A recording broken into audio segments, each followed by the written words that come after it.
So this is my second video on YouTube, and what things you need to start off your watercolor journey. Basically, what kind of watercolor papers, paints, and brushes do you need?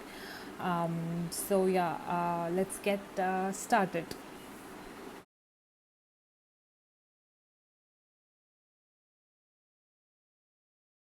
So the first and the foremost thing that we will need to check is the quality of the paper.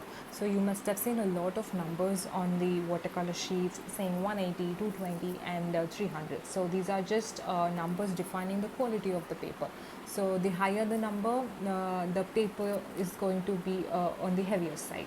So if you see over here, 300 GSM is the most ideal for any watercolor work.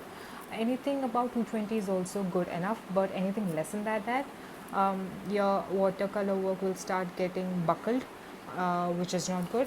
So always choose paper which is between 220 to 300 GSM. We will now be talking about the different textures of papers. So you must have heard about these terms called hot pressed and cold pressed.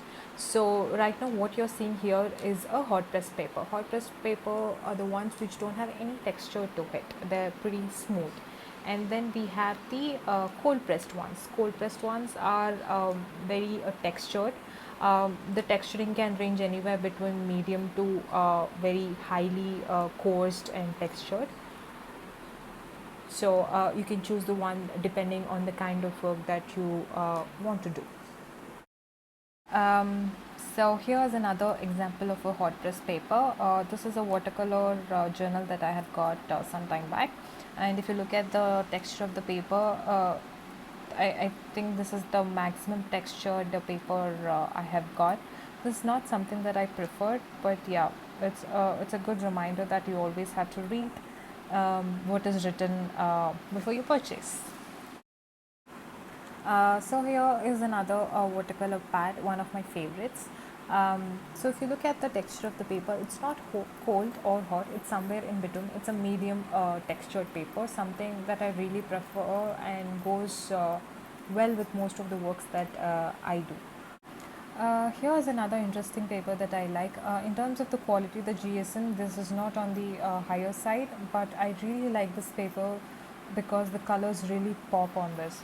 So, you always need to try and find uh, and keep experimenting to find that paper and know what works for you basically. Another thing about watercolor sheets is sometimes they come in the sort of a block. These are nothing but sheets that have been stretched and glued together so that your works do not get buckled. So, say for example, we have a sheet like this, and for some reason the paper doesn't hold the water. So, there are very good chances that your work is going to get buckled. So, that's the only difference between a paper that you get like this and the sheets that are glued and blocked in this manner. So feel free to use blocks like this. They're pretty easy to remove. So I usually use a iron scale after I finish working on it. So I just slice it out without any issues. So go ahead and use them.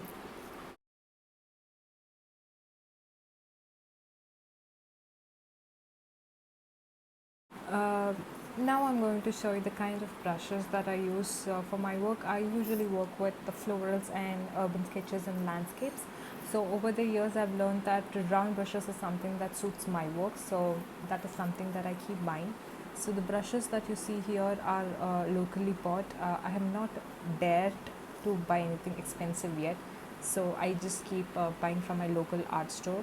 So this is a brand called Marie's, and then there is this Royal Art, another brand. So I just keep experimenting with different brands. I not usually want to stick to one particular brand yet.